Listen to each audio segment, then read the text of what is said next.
The kitchen clock ticked too loudly that evening. Emily stood barefoot on the cold tile floor, her hands still damp from rinsing dishes, her mind drifting somewhere between dinner plans and the storybook she'd promised to read to Lily before bed. The air outside was thick with late summer heat, but the inside of the house felt unnaturally still, like the air had paused to breathe. Her phone rang. She wiped her hands on her jeans, glanced at the screen. Unknown number. For a second, she hesitated. It could be a telemarketer, or maybe one of Adam's coworkers. He was on shift tonight, and sometimes the younger guys borrowed his phone if theirs died. She answered casually, tucking the phone between her ear and shoulder. Hello. There was a pause. Then a voice, male, firm, unfamiliar, but laced with something she couldn't yet name. Something cracking just beneath the surface. Is this Emily Walker? Her spine stiffened. Yes. The man exhaled heavily. I'm Captain Ruiz, Station 14. I'm so sorry to be the one to tell you this.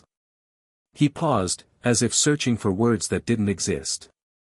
Your husband, Adam, there was a fire tonight. A structural collapse. His voice broke. He didn't make it. Emily froze. The room tilted. She heard the sound of rushing water, though no faucet was running. Her legs gave way, and she slid down to the floor, landing hard against the cabinet. She clutched the phone tighter, pressing it against her ear like she could reverse the sound that had just entered her world. No. No, that's not right, she said, her voice barely audible. He's supposed to be home tomorrow. He just called this morning. He was fine. He said he was fine. I know, Ruiz whispered. He was one of the best. I'm so sorry. Emily's eyes scanned the room as if trying to ground herself. The magnets on the fridge. Lily's drawing from preschool. Adam's coffee mug still in the sink. Her breath caught in her throat, stuck somewhere between a scream and a sob. She hung up without saying goodbye. Her hands shook as she dialed her parents. They always told her to call in an emergency. Always. She had never needed them like this. The phone rang once. Twice. Then her mother picked up, laughter in the background. Hey sweetie. Can I call you back? We're just about to cut the cake. Mom, Emily choked, Adam's dead. The laughter stopped. Silence filled the line. Then her mother's voice, cautious. What? He died. In a fire. Just now. They just called me. Her voice cracked and collapsed under the weight of the truth. Oh, Emily, her mother breathed. Oh no. Then another voice in the background, her father, cheerful. Is that Em? Tell her to hurry up, we're waiting on her for the candles. Her mother's tone shifted, uncertain. It's your brother's birthday, honey. We've got a full house. Can we, maybe talk in the morning? Or come by after the weekend? Emily blinked, stunned. What? I mean, we'll come by soon. Tonight's not. It's just a lot right now. He's only turning 30 once. The chapel was quiet, too quiet for a place that was supposed to honor a man who had lived so loudly. Even the air felt reverent, as if it, too, had stopped moving out of respect. Rows of navy blue uniforms lined the pews, shoulders squared, badges gleaming under the soft light filtering through the stained glass windows. Outside, the faint whoop of sirens wailed in tribute before fading into the distance. Emily sat at the front, her hands clenched in her lap, the black fabric of her dress wrinkled from where she'd been twisting it. Her daughter, Lily, curled beside her in a white dress that Adam had picked out for Easter, her tiny hand wrapped around Emily's fingers. The casket sat just a few feet away, draped in an American flag. She hadn't looked at it yet. Couldn't. If she looked at it too long, she was afraid she might start screaming and never stop. She had barely slept the night before. The house had been too quiet without him, no boots by the door, no off-key humming in the shower. She had lain awake, staring at the ceiling, replaying every conversation they'd had in the last week. Every time she'd told him to be careful. Every time he'd smiled and said, "Always, babe." Now, that voice was gone. All that remained was a hollow ache that throbbed in her chest like an open wound. The pastor began to speak, offering words meant to comfort, but they floated past her like wine through a screen door. She watched as one of Adam's station mates stepped up to the podium. His hands shook slightly as he pulled out a folded piece of paper. He talked about Adam's bravery, his loyalty, how he once pulled a kitten out of a crawlspace and then bought it toys with his own money. People laughed softly at that. Emily almost did, too. Almost. Then came her turn. She rose slowly, legs numb, heart pounding. Lily stayed seated, watching her mother with wide, unblinking eyes.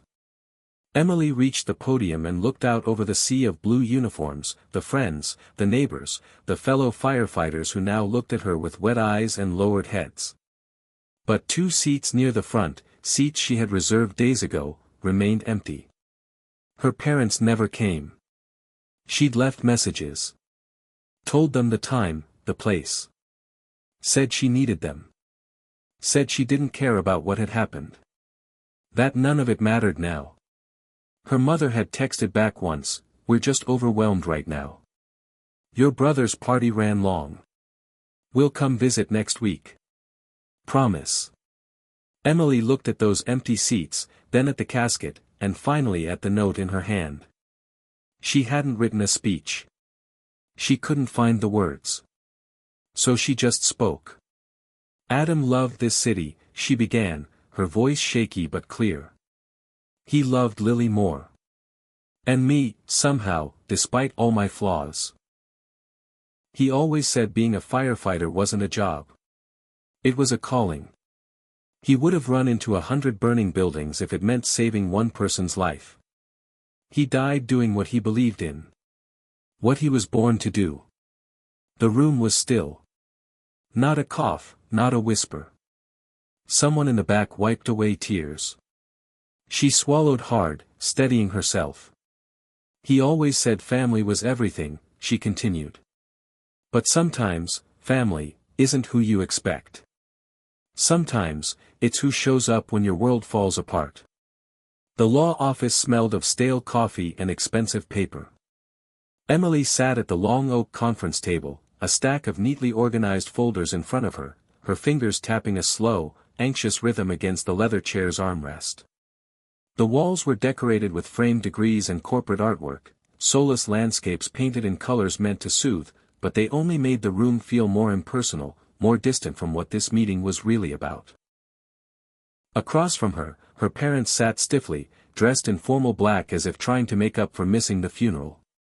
Her mother wore a string of pearls she hadn't taken out since Emily was a teenager, and her father adjusted his cufflinks like he was preparing for a job interview. Between them sat their attorney, a man in a gray suit with a permanent frown etched into his face. The lawyer handling Adam's estate, Mr. Benton, cleared his throat as he reviewed the paperwork. He was kind-eyed, with a gentle demeanor that reminded Emily of the pediatrician who used to give Lily lollipops after shots. But his voice, when he spoke, was all business. As stated in the will, Adam's insurance policy and pension benefits are to be distributed to his surviving spouse, Emily Walker, and a trust has been set aside for their daughter, Lily. There is no provision for extended family. He glanced up, waiting. Silence. Her father leaned forward. "With all due respect, we believe we're entitled to a portion of the settlement. Adam was like a son to us. We helped him with his training, supported him when he was starting out. And we're family." Emily blinked slowly, her jaw tightening. She could feel the heat rising in her chest, but she stayed silent. Her mother jumped in, her voice softer, almost rehearsed.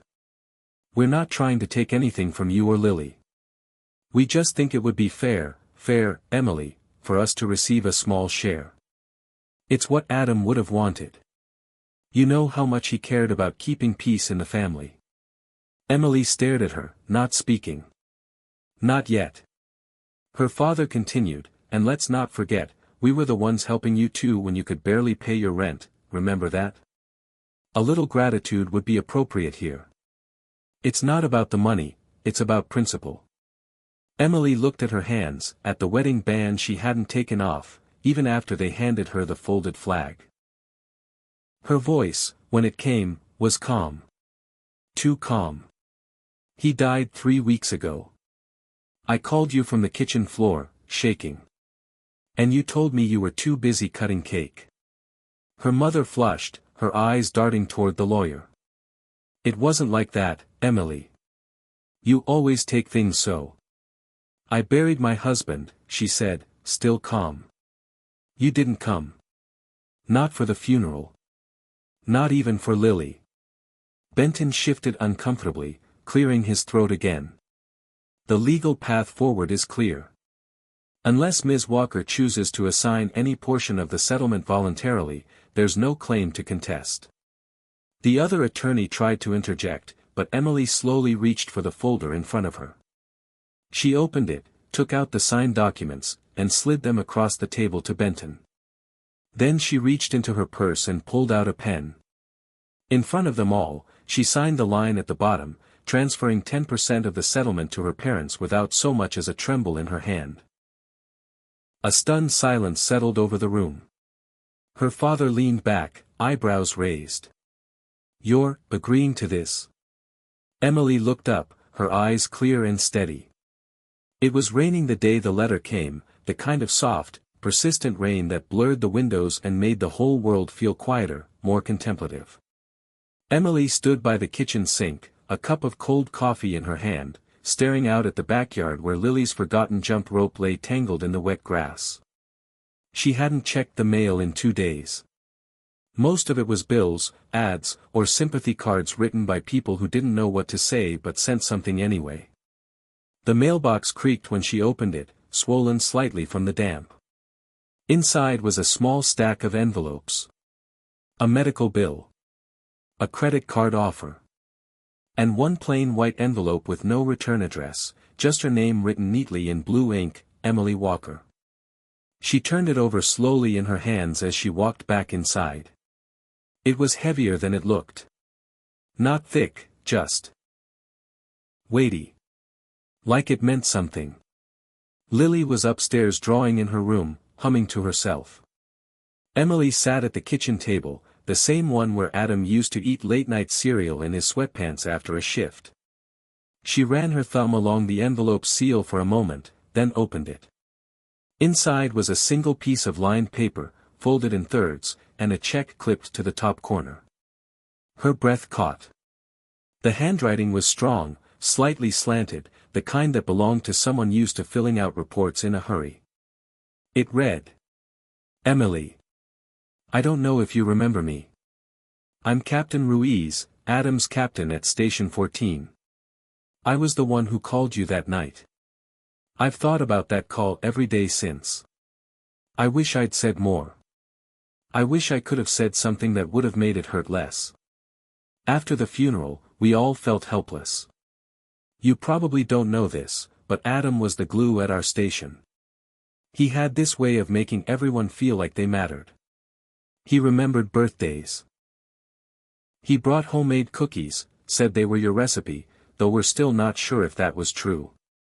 He lit up the place, even on the worst days. The guys wanted to do something for you. For Lily. So they took up a collection, nothing fancy, just what we could pull together across a few districts. No one hesitated. Everyone wanted to help. I hope you'll accept it in the spirit it was given. We just want to make sure you and your daughter know you're not alone. We've got your back. Always. With respect and love. Captain Ruiz." Emily stared at the letter for a long time before she even looked at the check. When she finally did, her hand trembled. $10,000. It wasn't about the money. It wasn't even about the gesture, though that alone would have floored her. It was about the people behind it, the men and women who had suited up alongside Adam, run into fire with him, shared meals and stories and unspoken fears.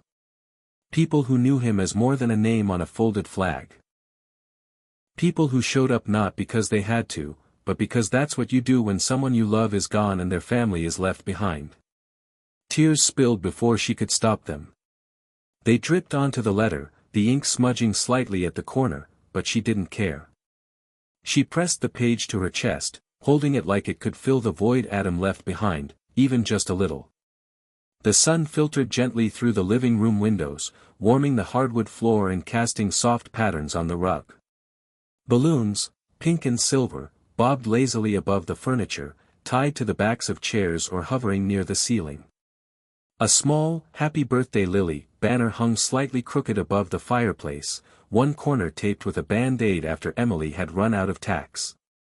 There was cake on the table, a modest vanilla sheet cake with bright purple frosting, topped with 6 little candles waiting to be lit. Lily sat cross-legged in front of the cake, wearing a dress Adam had bought for her last Christmas.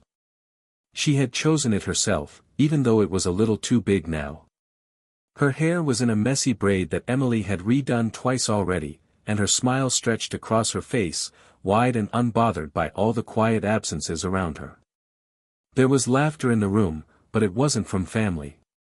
It came from the firefighters who had arrived one by one, some still in uniform, some carrying wrapped gifts or bags of chips, all carrying the same unspoken promise: they wouldn't let this day be sad. They filled the spaces that Emily's parents should have stood in, sat in chairs her brother never called to ask about, and offered hugs instead of half-hearted apologies. Captain Ruiz was helping set up paper plates. He crouched next to Lily and offered her a firefighter badge sticker, which she proudly slapped onto her dress. Another firefighter, Jenna, had brought a guitar and was strumming soft, clumsy versions of children's songs that Lily sang along to at the top of her lungs. Emily stood in the kitchen doorway, watching the scene with a full heart and a tight throat. She had worried about today for weeks, Lily's first birthday without Adam. He had always gone all out, hanging handmade decorations, waking Lily up with pancakes shaped like hearts, calling it her Queen Day. Emily had thought the ache would be unbearable. And it was. But somehow, in the middle of it all, the ache had made room for something else. One of the newer firefighters, barely out of the academy, offered to light the candles. Everyone gathered around the table. Lily's eyes sparkled with excitement.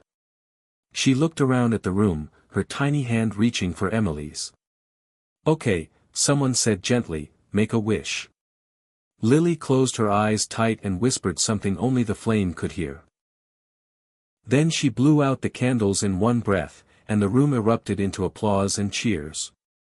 Her cheeks flushed, and she turned to Emily, beaming.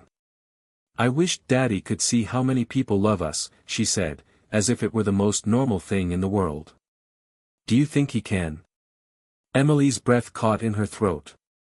She felt the question wrap around her like a blanket, both heavy and soft. She didn't know how to answer, not in a way that would make sense to a 6-year-old, not in a way that would make sense to herself. But when she looked at Lily's bright, unbreakable eyes, she felt something she hadn't in a long time. Something that didn't erase the pain, but sat beside it.